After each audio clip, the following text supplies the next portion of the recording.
Shalom, მეგობრებო, მოგესალმებით. ყველას ვაგრძელებთ ჩვენ საინტერესო ბიბლიური თემების საუბარს და როგორც თქვენ იცით, ჩვენ ვიყოფებით თორის საკვირო თავი ნასო.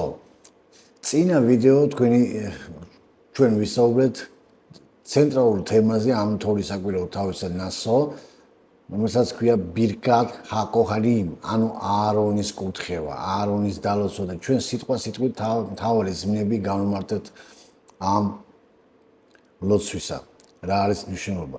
მაგრამ დღევანდელ დღეს ჩვენ გვინდა ვისაუბროთ კიდევ მეორე ცენტრალური თემაც არის აქ არის როგორ ხდებოდა განქორწინება ისრაელში და როგორ ხდებოდა თუ მამაკაცი ეჭვენოდა თავის ცოლზე. ამ თავში არის ზუსტად ეს ნასო მოიცავს ამ თემასაც და დღეს ვისაუბრებ ჩვენ თუ როგორ უნდა მოქცეულიყო მამაკაცი იმ დროს, როდესაც ის ეჭვენოდა თავის ცოლზე და თუ ხდებოდა ღალატი, როგორ უნდა მოხდარიყო განქორწინება. დღეს ჩვენი თემა არის განქორწინებაზე ვისაუბრებთ და ყველაფერს, რაც ამ განქორწინების თემას ეხება. აქვე მინდა გაგაფრთხილოთ, რომ ეს თემა არავის არ ასამართლებს, არავის არ უყენებს წესს, როგორ უნდა იცხოვროს. ჩვენი ამოცანა არის გადმოგცეთ ინფორმაცია თუ სინამდვილეში რას ამბობს წმინდა წერილი და რას ამბობდა ებრაული ტრადიცია მაშინდელ დროს. მაგრამ სანამ უშუალოდ დავიწყებთ ამ თემის განხილვას, მე მინდა ჩემ გამოწერებმა მოიწონოთ ეს ვიდეო, მაქსიმალურად გააზიაროთ, ძალიან გთხოვთ რომ გააზიაროთ, რათა ძალიან ბევრმა ხალხმა გაიგოს ეს ყველაფერი და დააკომენტაროთ თქვენი მოსაზრებაზე თქვენი შეკითხვებით ზოგადად. ასევე ვინც ჩვენ ფინანსურად გვიდგეხართ, ჩვენ ვიდეოს ქვემოთ ყოველთვის არის ჩვენი საბანკო რეკვიზიტები და შეგიძლიათ გადმორიცხოთ თქვენი თანხა.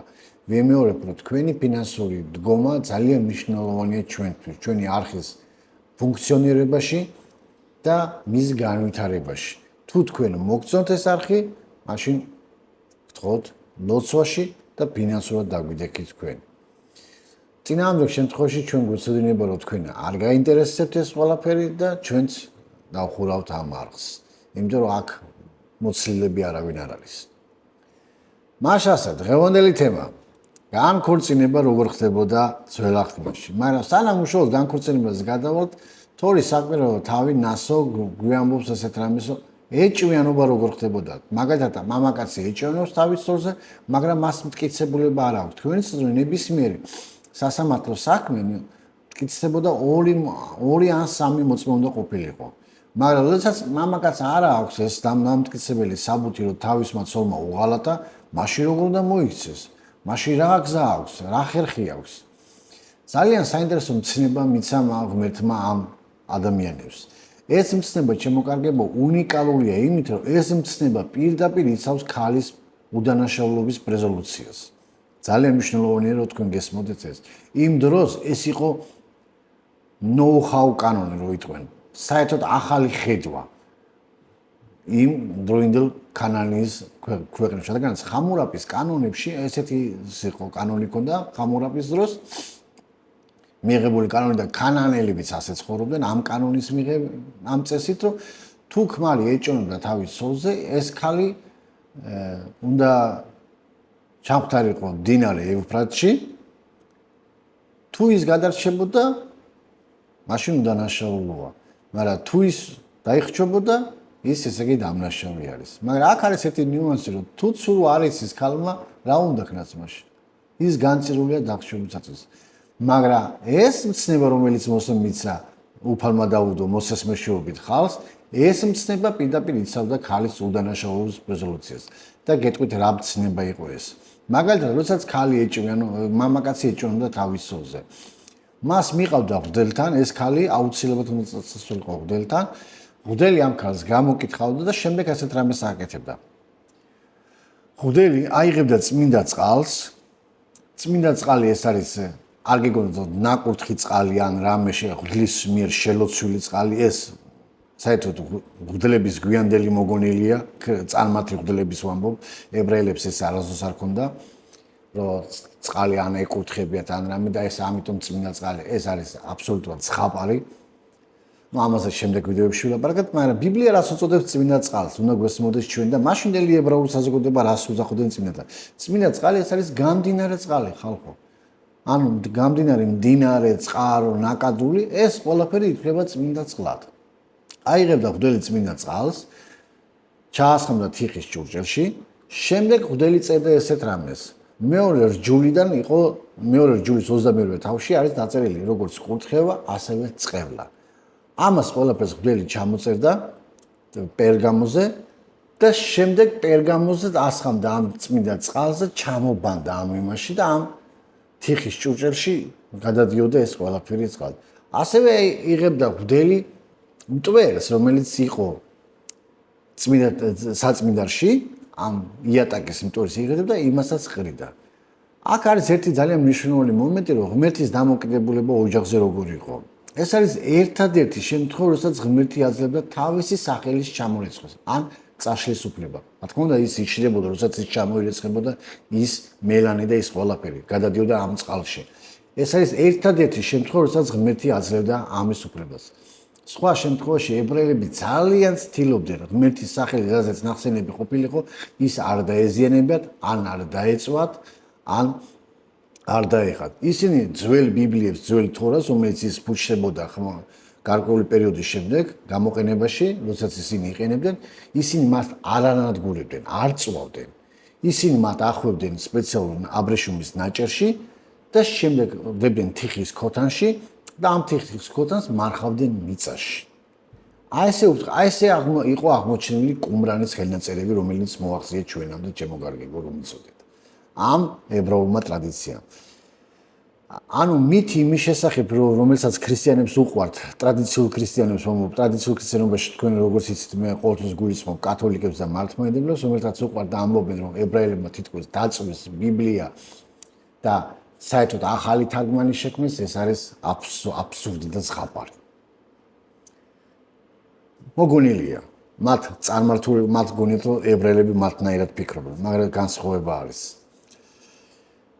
მაშასა შემდეგ ამ წყალს რო ის სვამდა ეს ღვთელი, როცა სანამ ჩამოწედდა, სანამ ჩამორეცხავდა, ეს ღვთელი ამ ქალს ეუნებოდა. აი როცა წაიგითხავდა აი ღვთელი ამ წყევლას და კურთხევას, ქალი ამბობდა ამინს. ამინს ამბობდა ქალი და შემდეგ სვამდა. თუ ქალი უდანაშაულო იყო, ქალს არაფერი არ ემართებოდა. აბსოლუტურად არაფერი არ ემართებოდა, ის პირიქით უფრო მეტი წარმატებული იქნებოდა, კურთხეული იქნებოდა და აგრეთვე ქმარს ძალიან დიდი კომპენსაცია უნდა გადაიხადა მისთვის, ამ ქალისათვის, რათა მან მის ამ ქალის სიწმინდეში და კარგობაში ეჭვი შეიტანა. და ეს ადამიანი ხდებოდა მაშინდელ საზოგადოებაში დასაცინი. დასცინოდნენ მას მეზობლები, ნათესები და ეს ძალიან ძიმედ გადაიტანდა მამაკაცი ამას ყველაფერს. მაგრამ თუ ქალი დამნაშავე იყო, ქალს ებერებოდა მუცელი, შიგნით მიდიოდა ლპობის პროცესი და ქალი გარკვეული პერიოდის შემდეგ გარდაიცვლებოდა, ფტებოდა ავადმყოფობაში. მაგრამ აქ კიდევ ერთი ნიუანსია. თუ ქმარს ნაღალატები ქონდა თავის ცოლზე, მაშინ არც ეს წყევლა სრულდებოდა ამ ქალზე. რადგანაც ქორწინების აღქმა პირველი დაარღვია მამაკაცმა. და ამიტომაც აი ეს ქალი ითვლებოდა, ეს ცოდვა იყო, მაგრამ ეს ქალის ღალატი აღარ ეთქლებოდა ქმართან.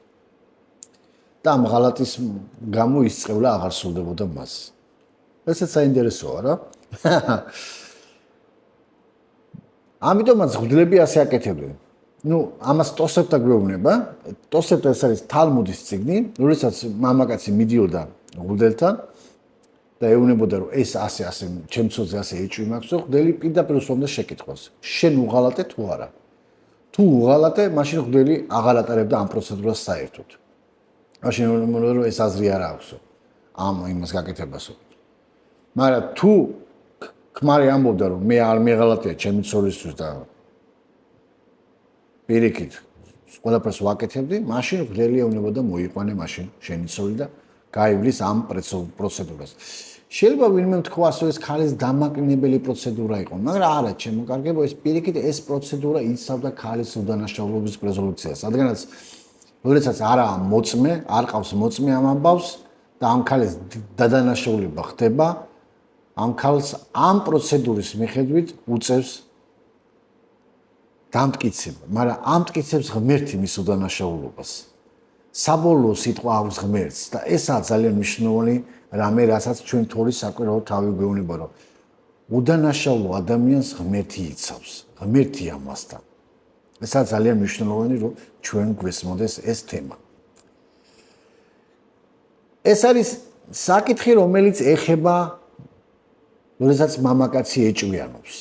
მაგრამ რა ხდება, როცა მამაკაცმა იცის, რომ ქალმა იმრუშა, მაგრამ ფაქტზე წასწრებული არ იყო. გასკდა 2-3 წლის შემდეგ უთხრეს, რომ შენმა მეუღლემ გიღალატა. ამ დროს უკვე ქმარი წერდა გააკრის წერილს, როდესაც ოთახიან ივრითულად ქვია get. ამ არამეული სიტყვა და დამკვიდრდა არამეულიდან get გააკრის წერილი. თორემ ივრითულად შემოკარგებო ამ წერილს გააკრის წერილს ქვია sefer keritut. მოდის ზმნა keret, sefer წინს ნიშნავს წერილს. ზმნა karad ეს არის გახლეჩვა. ამიტომაც შემოკარგებო ბიბლია ქორწინებას უწოდებს აღთქმას. ანუ შეწებებას. ხოლო მისი გაყოფა იწევს გახლეჩვას. ანუ გახლეჩილია. და ესაა ძალიან მნიშვნელოვანი რამე, რომ ღმერთი ორივე ხელი და თავისი კურთხე, თავისი თვალებით მიმართული არის ოჯახის კეთილდღეობას და ოჯახის შენარჩუნებაზე. თალმუდი ასე გვეუბნება, როდესაც სულქმარი შორდება ერთმანეთს, ტაძარში სამსხვერპლოც კი ტირისო. მაშასე, რა ხდება მათესახარებაში, როდესაც ჩვენ მე-19 თავში ვკითხულობ, თითქოს გონია, რომ მოსე თითქოს დაუშვა უშვებს ცოლის განქორწინებას. თითქოს უშვებს, რომ ნებისმიერ თემაზე შეუძლია მამაკაცმა გაშორდეს ცოლს და ქრისტე პირიქით უპირისპირდება თითქოს მოსეს და ეუბნება არა მხოლოდ ღალატის დროს. აქვე უნდა აღვნიშნოთ ერთი რამ ძალიან მნიშვნელოვანი, ისეც რომ ძალიან ბევრს ცუდად ესმის. ჩაქოლვა ხდებოდა მრუშობის დროს, როდესაც უშუალოდ ფაქტის წინაშე იყო წასრებული, როდესაც უშუალოდ ხდებოდა შესწრება. მაგრამ ღალატი, რომელიც მოხდა 1-5 დღის უკან, 3 დღის უკან და მერე გასკდა ეს ამბავი, მაშინ ჩაქოლვა არ ხდებოდა. მაშინ ქმარი წერდა ამ sefer keritut's, რასაც ქვია გახლეჩი წერილი, ანუ გახლეჩვა მოხდა, აღთქმა დაირღვა და ამაში წერდა მიზეზს, რომ ამ ქალმა ეს ასე გამიკეთა და ეს ქალი უკვე თავისუფალი იყო. თავისი ქმისაგან. თუ თქვენ უყურებთ წინა ვიდეოს, რომელსაც ჩვენ ვლაპარაკობდით რუთის ისტორიაზე და ჩვენ ვილაპარაკეთ ებრაულ ქორწინებაზე, რომელსაც ქვია ნისუნ. ნისუნ ეს არის ნიშნობა, რომელიც მოიცავს ქეთუბასაც. ქეთუბა ეს არის აღთქმის დადება. აღთქმის დადებას მოყვება თავისი წესები. თავისი პუნქტი. ქეთუბა ქვია ივრითულად ამას. რომ მამაკაცი ვალდებულია ესე და ეს გააკეთოს, ესე უნდა იყოს თავის ცოლი. საქორწინო კონტრაქტი ესე თქვა. როდესაც ეს საქორწინო კონტრაქტი ირღვეოდა, ამ საქორწინო კონტრაქტშიც იყო ერთ-ერთი მითითება მიცემული, რომ ვალდებული არის მამაკაცმა მიზეზი დაასახელოს ცოლის გაშორების. და ეს ცოლი მიდიოდა. რათა ადამიანი, რომელსაც მოყავდა ცოლი, მას ცოდნოდა ეს ქალი განათხოვარი რატოა და რატო გაშორდა ქმარს. თუ ეს ქალი მრუშობაშია მხილებული და ღალატშია, ეს ესეთი ქალი არ მოყავდა არავის. რადგანაც ის უკვე მასთან ნებისმიერი სხვა რო დაწოლილიყო, ეს აღიქმებდა მრუშობად. მას შახდება მათესახარებაში, როდესაც იესო ქრისტე ზეკითხება ფარისევლები, რომ მოსემ ჩვენ ხო დაგვთო ნებაო. რა მოხზე მიდის ლაპარაკი? მოდი წავიკითხოთ მათესახარების მე-19 თავის მე-3 მე-4 მუხლი. მე-3 მუხლიდან წავიკითხოთ. მე-3 მუხლიდან მე-8 მუხლის ჩათვლით. და მივიდნენ მასთან ფარისევლები და ცდიდნენ და ეუბნებოდნენ, დასაშვებია რომ კაცმა გაუშვას ცოლი რაიმე მიზეზით? ანუ ფარისევლები ამბობდნენ ესეთ რამეს, დასაშვებია როს ნებისმიერ მიზეზით გაუშვოდა და თითქოს მკითხველს გონია, რომ ფარისევლები და მოსეს რჯული უშვებდა ფაქტს, რომ გაუშვას ხალი ნებისმიერი მიზეზის გამო. იესოს პასუხი. ხოლო მან მიუგო და უთხრა მათ, არ წაგიგითხავთ, რომ შემოქმედება დასაბამიდანვე დასაბამიდან კაცი და ქალი შექმნა, კაცა და ქალად შექმნა ისინი და თქვა, ამიტომ მიატოვებს კაცი თავის დედას, მამას, მიეკრობა თავის ცოლს და ორნი იქნება ერთ ხორცად. ანუ აღთქმა ერთად. განქორწინება გახლეჩაა. ამრიგად ისინი ორნი კი აღარ არიან, არამედ ერთი ხორცია. ამიტომ ვინც ღმერთმა შეაუღლა, კაცი ნუ განაშორებს. ეუბნებიან მას, ანუ იესოს epasუხებენ. აბა მოსემ რატო ხომ დაგვიდო მცნება გაყრის წერილის მიცემის გაშვებაზე? ეუბნება მათ, მოსემ თქვენი გულქოობის გამო მოგცათ ცოლის გაშვების ნება. დასაბამიდან კი ასე არ იყო. ესენი ეკნობიან მოსეს. და თითქოს მკითხველი, როდესაც კითხულობს, გონია, რომ მოსემ მართლა მიცა ნება, რომ ცოლი გაუშვოს ებრაელებმა. მაგრამ ეს ასე არაა, ჩემო კარგო. ამიტომაა მნიშვნელოვანი, რომ ადამიანმა, ქრისტიანმა, რომელიც კითხულობს ახალ აღთქმას და იკვლევს წმინდა წერილებს, კარგად უნდა იცოდეს ძველი აღთქმის წერილები. უნდა იცოდეს მისი ორიგინალი ენაც, თუ ორიგინალი ენა არ იცის, თავარი სიტყვები და ზმნების ორიგინალში მაინც უნდა იცოდეს და მისი გადამოწმება უნდა მოახერხოს. დღეს ეს ძალიან სავსებით ადვილია. ნებისმიერი სიტყვა შეგვიძლია ებრაულიდან აიღო, ჩაწერო კომპიუტერში, ინტერნეტში და ინტერნეტი ამოგიგდებს ამ სიტყვის მნიშვნელობას, დეფინიციას, სინტაქსს, მორფოლოგიას, ფონეტიკას, ყველაფერს გეუბნება. დღეს არის ეს ძალიან ხელმისაწვდომი, მაგრამ მაშინ ეს ადრე არ იყო ეს ხელმისაწვდომი. და მე მიკვირს იმ ქადაგებლების და იმ მსახურების, რომლებიც არ იყენებენ ამას და თითქოს ჩაბღაუჭებული არიან ამ ძველ რაღაცეებს, რომლებიც ძველ წესებს და ძველ ნასწავლებს. ეს ასე არ შეიძლება, ჩემო კარგებო. ქვეყნიერება ვითარდება და ის რაც კარგია და რაც ჩვენ გვაშენებს, ის უნდა გამოვიყენოთ, რათა ჩვენ ვიყოთ სულიად აღჭურვილი ნებისმიერი ცოდნით, კარგი ცოდნით მომო და არა ცოდნით. მას რა ხდება აქ? ეს არის ჩემო კარგებო მეორე რჯულის 24 თავში არის ჩაწერილი ეს სიტყვები. მოსემ სინამდვილეში რა წესი და მიცა ამათ და ამათმა ეს როგორ გაიგეს. აქაა ძალიან მნიშვნელოვანი, რომ ეს თემა ჩვენ გავიგოთ. მოსეუნება თუ კაცი ცოლს შეირთავს, მაგრამ ქალი მალს ვერ პოვებს მის თვალში, რადგან სამარცხვინო რასმე უპოვნა კაცმა, დაუწეროს გააყრილობის ბარათი ხელში მისცეს და გაუშვას თავის სახლზე. ამაზე აეუნებიან ფარისევლები. მოსემ ხოლმე დაგვიტოვა, რომ გაყრილობის წერილი მიცესო, მცნება დაგვიტოვა. ეს არის ჩემო კარგებო, მცნებები ჩვენ უნდა გვესმოდეს, ბიბლიაში არის ორი მცნება. ერთი მცნება, რომელიც მოქმედებისკენ მოგვიწოდებს, მეორე მცნება, რომელიც პირიქით არ უნდა ვიმოქმედოთ და არ უნდა გავაკეთოთ.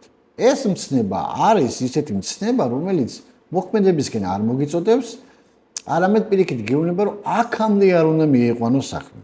ამაზე მე გავმარტავ. მაგრამ ახლა არის მთავარი თითქოს ეს ეწინააღმდეგება ამას.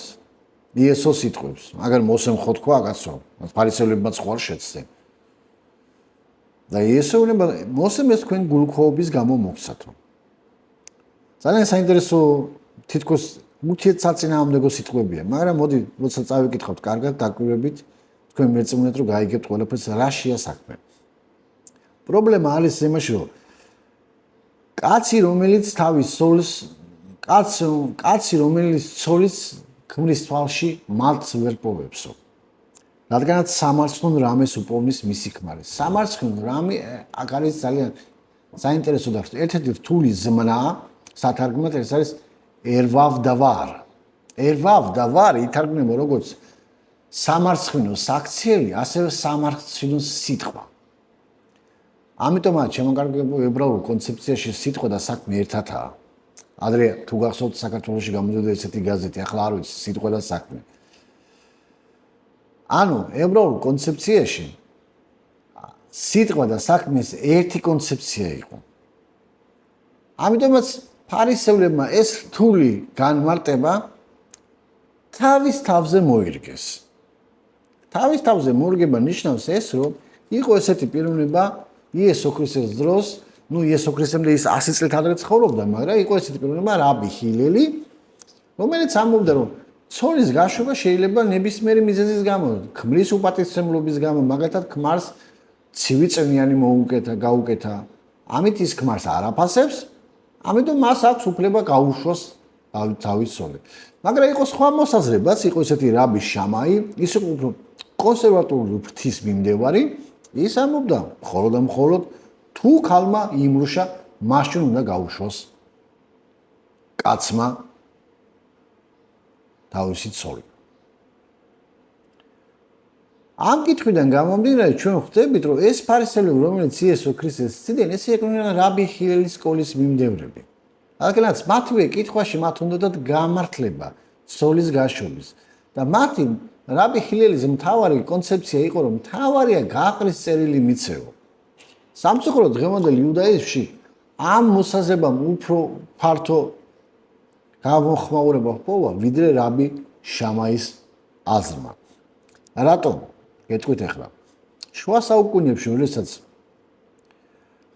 ხდებოდა ომები და ქმრები მიდიოდნენ საომრად, ან ესხმოდნენ, ან სავაჭროდ მიდიოდნენ, ან სადმე მიდიოდნენ და იკარგებოდნენ, ეს ცოლები ვერ ხდებოდნენ. ცოლები იყვნენ გაურკვეველ სტატუსში. მათ არ ქონდათ გაყრის წერილი და ისინი არც ქვრივები არ იყვნენ, რადგანაც ქვრივი რო ყოფილიყო, ამისათვის საჭირო იყო სხეულის ადამიანი, ვინც გვამს ამოიცნობდა, მაგრამ შუა საუკუნეებში თქვენ იცით, რომ ებრაელებს ძალიან დიდი დევნა ჰქონდათ, დიდი შეიწოვება ჰქონდათ და ადამიანი, რომელიც სავაჭროდ მიდიოდა სხვა ქალაქში, მას ელემენტარულად დაესხმოდნენ თავს, მოკლავდნენ და ვინ იპოვიდა იმას. და ამისი ცოლი სამუდამოდ განწირული იყო, დარჩენილი იყო მარტო. ესეთ ქალებს უძახდნენ აგუნა. ამისათვის რაბინებმა შემოიღეს ეს წესი. ეს წესი იყო ძველი ისრაელში, მაგრამ ეს წესი ეხებოდა მხოლოდ ომის დროს. როდესაც ომი იყო, ქმარი ტოვებდა გაყრის წერილს, აძლევდა თავის ცოლს, რომ ის უკვე ითვლებოდა მტრად და ეს ცოლი თავისუფალი იყო. ანუ ქვრივად ითვლებოდა ქმარი, სანამ ომიდან დაბრუნდებოდა. მაგრამ თუ ის ომში დაიკარგა და ვერავინ ვერ ნახა, ეს ქალი თავისუფალი იყო, მას უკვე გაყრის წერილი ჰქონდა. ეს ძალიან მნიშვნელოვანი მომენტი არის შემოკარგებო, რომ რაოდენამდე მივიდა ფორმალიზმამდე მივიდა ადამიანის გაგება, რომ მათთვის მთავარი იყო გაყრის წერილი და რა არსი ამ ცნებისა. არსი რას გულისხმობდა, ხოლო იესო ქრისტე უნება არსი გამომდინარეობს ედემის ბაღში შექმნილი ოჯახური ინსტიტუციიდან, რომ არ შეიძლება ღმერთმა რაც შეაერთა, აკურთხა, ის ადამიანმა გახლიჩოს. ახმა ეს არის შეწეფება და არ შეიძლება ადამიანმა გახლიჩოს და ერთადერთი რამ რაც გახლიჩოს იწვევს ამ აღთქმისა, ეს არის ღალატი, ანუ სხვა კაცთან წასვლა, მრუშობა, მეძავება. სიტყვა ერვავ და ვარ არის შემოკარგება ებრაული სიტყვა და ებრაული ზმნა, რომელიც გამოიყენება ლევიტელთა წიგნში, როდესაც წერია, რომ აკრძალული აქვს კაცს მამის მეორე ცოლთან, ანუ შეიძლება მამა დაქვრივდა და მეორე ცოლი მოიყვანა და მას ყავს შვილი და ამ ქალისათვის ეს გერია, ამ გერმა ეს ქალი თან დაწვეს, როგორც ეს გააკეთა რეუბიმა იაკობის პირმშობ, როდესაც იაკობის მოახლესთან დაწვა. ერვავ და ვარ ეს არის არაკანონიერი ურთიერთობები. და არაკანონიერი ურთიერთობები ეს არის ურთიერთობები, რომელიც ქორწინების აღთქმას სცილდება. ამ სიტყვას ამბობს მოსე და ეუბნება, რომ მხოლოდ ამას, როდესაც თუ უპოვის ქმარი, მაშინ აქვს უფლება მას დაწეროს ეს გახლეშის წერილი, რადგანაც მოხდა უკვე გახლეჩა. და ეს გაიგო ქმარმა უშუალოდ რამოდენიმე ხნის შემდეგ, ამ აქტის შემდეგ. კიდევ ერთხელ ვიმეორებ. ჩაქოლვა ეგრევე არ ხდებოდა, ჩაქოლვა ხდებოდა თუ წასწრებული იყო ადგილზევე. ორივე იქულებოდა, კაციც და ქალიც. ესაა ძალიან მნიშვნელოვანი, რომ თქვენ გესმოდეთ ეს, რომ ზოგს ძალიან არასწორი წარმოდგენები აქვს ამ ყველაფერზე. რადგანაც არ სწავლობენ, ერთმა უთხრა, მის გულს ეს გაუხარდა, მოეწონა, მიიღო და ამ გულს იცი რატო უხარია? ცოდვის გამო. თავისი ცოდვები რო გაამართლოს, თავისი სინდისი რო დაამშვიდოს. ამიტომაც ესეთი რამე უხარია. კიდევ ერთხელ ვიმეორებთ, რომ თქვენ უშუალოდ კარგად გესმოდეთ ეგ საკითხი. მოსე არ ეწინააღმდეგება ქრისტეს და არც ქრისტე არ ეწინააღმდეგება მოსეს. მოსემ დაუშვა განქორწინება იმ შემთხვევაში, თუ ეს მოხდა ღალატი. და ამ ქალის სტატუსის გასარკვევად იყო საჭირო ეს გეთი, წერილი. წერილი, რომელიც ამბობდა, რომ თუ არის ღალატი, მაშინ ეს ქალი უნდა ჩაიწეროს ამ ქალის ღალატი და ეს რათა სხვა არ შეცდეს და არ მოიყონოს ეს ქალი ცოლად. რადგანაც თუ ეს ამ ქალს მოიყვანს ცოლად, ეს კაციც მრუშობს და ქალიც მრუშობს. მრუშობაში არის და რათა მრუშობაში არ ჩავარდნილიყო ადამიანი, ამიტომაც ეს იყო გაფრთხილება და მიზეზი ამისა, რომ განქორწინების წერილი ამაში. ამ ქალმა უღალატა და ამ ქალის ეს ქალი იყო ტაბუირებული, ეს ქალი ვერაძოზე ვერ გათხოვდებოდა ისრაელში და ზოგიერთ შემთხვევაში ის კი მამის სახში ბრუნდებოდა, მაგრამ ვაი იმფერ დაბრუნებას უიტყვიან. არც მამაღებულობდა ასეთ შვილს, ასეთ გოგოს, ეს იყო თავის მოჭა და სირცხვილი იყო. მაგრამ კიდევ ერთი ვიმეორებ, როდესაც ეს გააკრეს წერილი დაიწერებოდა, ეს ასე არ იყო რა, უცებ ამ ქალს გამოუტანეს განაჩენი. ამ წერილის გააკრეს საფუძველს და საბავს იკვლევდა რაბინული სასამართლო. სანგედრინი. სანგედრინი იკვლევდა ყველაფერს დეტალურად და შემდეგ ცნობდნენ ამ განქორწინების წერილს ავთენტურად და კანონიერად, როცა ისინი უკვე მოაწერდნენ ხელს, რომ ამ კაცის დასახელებული ფაქტი შეესაბამება სიმართლეს. ესე არ იყო ადამი ქმარს დაეწერა და წადია. ეს ასე არ ხდებოდა. ამიტომაც ეს ძალიან მნიშვნელოვანია, რომ ჩვენ გვესმოდეს ეს ყველაფერი. მაშასე, რა ხდება ახლა შემდეგში? მე კიდევ ერთხელ ვიმეორებ.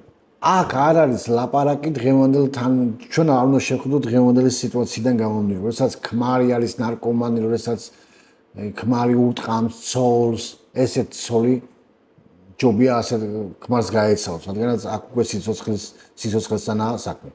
ეს ყველა შემთხვევები არის ინდივიდუალური შემთხვევები, რომელსაც ამას განიხილავს ეკლესიის წემსი, ვინც არის, იმიტომ რომ მას აქვს სიბრძნე მიცემული.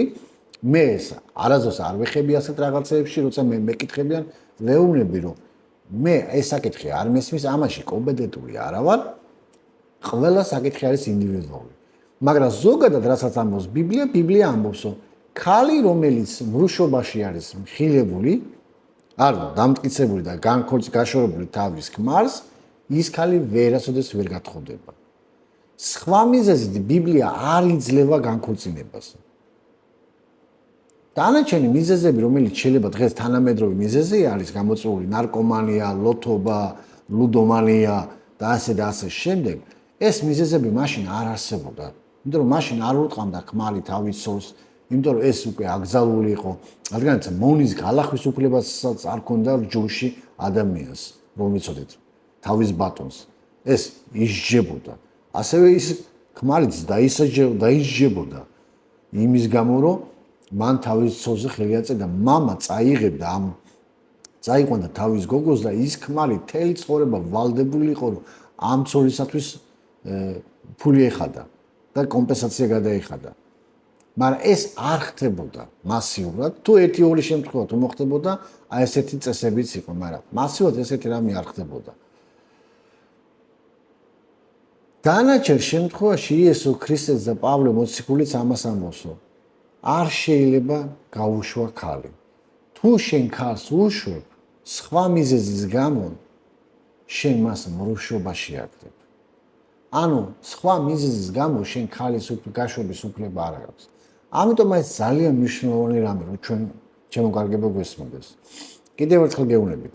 დღევანდელი თემა რო შევაჯამოთ და ვთქვათ, მოკლედ კონკრეტულად, რომელიც ჩვენ თქვით, ეს არის თორის საკვირაო თავი ნასო, რომელიც ეხება ეჭვიანობას და მეორე, როგორ ხდებოდა განქორწინება ძველ აღთქმაში. განქორწინება ხდებოდა ძველ აღთქმაში მხოლოდ და მხოლოდ მორუშობის საფუძველზე.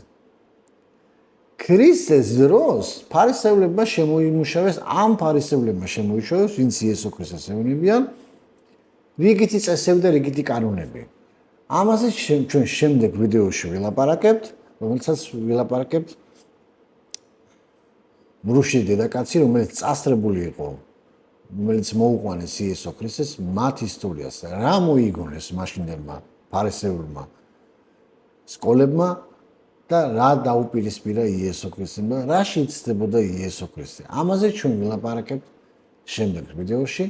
მადლობა რომ ჩვენ მისმინეთ. იმედია ეს ინფორმაცია თქვენთვის საინტერესო იყო და რამე წაგადგებათ ეს ინფორმაცია. გთხოვთ ჩემმა გამომწერებმა გამოიწერეთ ეს არხი, ილოცეთ ჩვენზე, დააკომენტარეთ და მაქსიმალურად გააზიარეთ, ძალიან გთხოვთ, რომ ეს ვიდეო ბევრმა იცოდეს. რათა სწორი წარმოდგენა ჰქონდეს. ამგვარად ეს ვიდეო რო შევაჯამოთ ეს გაკვეთილი, თავარი ჩემი წარგზავნა არის ისო, იესო არ ეწინააღმდეგება მოსეს ჯულს. აქ ფარისევლები იესო ქრისტე უყენებს ისეთ რამეს და ეუბნება. მოსემო თქვენი გულქოობის გამო მოგცათ ეს მცნებაო. სიტყვა გულქოობას, რომელსაც გამოყენებულია და იესო ქრისტე იყენებს, ბერძნული სიტყვაა, რომელიც ჩვენ ხვდება, ეს არის სკლეროკარდია, რომელიც ებრაულ სიტყვას თარგმნის და ეს ებრაული სიტყვა არის წინა დაუცვეთელი გულების გამო. მოგცათ ეს მცნებაო. ანუ ადამიანი, რომელიც ცდილობს თავის ცოდს გაშორდეს ყოველგვარი მიზეზის გამო, ეს არის ადამიანი, რომელიც ზეციდან შობილი არ არის. და ამიტომ ცდილობთ მას გაეყაროთ. ამიტომაც მოსემ თქვენ მოგცათ ეს მცნებაო. მაგრამ ეს მცნება კი არა გინდა თუ არა შეასრულებო. არამედ ეს არის წესი, რომლითაც შენ შეგიძლია იხემძღვანელო, ან არ იხემძღვანელო, ან გაუშვა ცოლი, ან აპატიო და მიიღო. და შენი პასუხისგებლობა აიღო შენ თავზე. რომ იმ ქალმა თუ გიღალატა, ესე იგი რაღაცა დამნაშავე ხარ შენ თვითონაც. ამას ამბობს იესო ქრისტე თავისი არსიდან გამომდინარე. ეს არის ძალიან მნიშვნელოვანი რამე შემოკარგება. ახლა მე არ მოგიწოდეთ, გინდა თუ არა ყველას აპატიებს. ყველას თავისი ინდივიდუალური ცხოვრება აქვს, ყველას თავისი ინდივიდუალური პრაქტიკა აქვს. მე არავის არ ვასამართლებ, არავის არ მოგიწოდეთ როგორ მოიქცეთ, უბრალოდ გითხარით, მოგიყევით ის ამბავი, როგორ ხდებოდა ეს ბიბლიაში. დანარჩენი შემთხვევები ეს ყველა შემთხვევა არის ინდივიდუალური და ეკლესიას ყავს მწყემსი, ხელმძღვანელობა, რომლებმაც ღმერთმა მისცა სულიერი სიბრძნე, სულის ნიჭი, რომ ეს საკითხები მან განიხილოს. ეს არის ძალიან მნიშვნელოვანი რამე შემოკარგება, რომ ჩვენ გვესმოდეს და არ გამოიტანოთ ჩემი ამ ვიდეოდან არასწორი დასკვნები. ძალიან გთხოვთ. მაშასე. შემდეგ ვიდეოში ჩვენ ვისაუბრებთ თუ რა მოიგონეს ფარისევლებმა იმ წესის მიმართ, როდესაც ადამიანი ეჭვენობს თავის სოზე. ჩვენ მე წაგიკითხეთ დღევანდელ დღეს თორის საკვირაო თავი ნასო, რომელშიც არის მოხსენებული, რომ როგორ იქცეოდა ადამიანი, როდესაც ის ეჭვიანობს. მაგრამ თქვენ იცით, რომ იესო ქრისტეს დროს ეს ტრადიცია შეიცვალა და ისინი უკვე სხვანაირად იქცეოდნენ.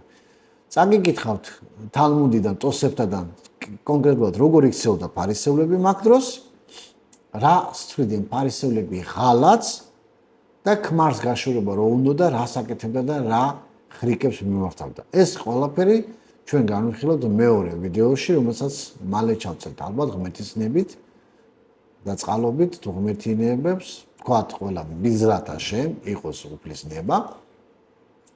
ამ ყველაფრისათვის მანამდე კი გთხოვთ ეს ვიდეო მაქსიმალურად გააზიაროთ ყველა ჩემო გამომწერებმა, მოიწონოთ და ლაიქოთ, კომენტარით და ძალიან გთხოვთ ვინც ფინანსურად გინდათ რომ ჩვენ დაგვიდგეთ გვერდში, ამ ვიდეოს ქვემოთ არის ჩვენი საბანკო რეკვიზიტები.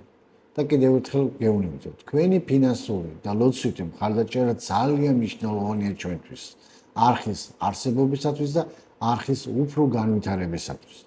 თუ თქვენ გვერდში არ გვეყოლებით, არ დაგვიდგებით, ჩვენ ჩავთვლით, რომ არ გაინტერესებთ უბრალოდ ადამიანებს და წავალთ ყველა ჩვენ საქმეს განვაგრძოთ, გავაკეთებთ.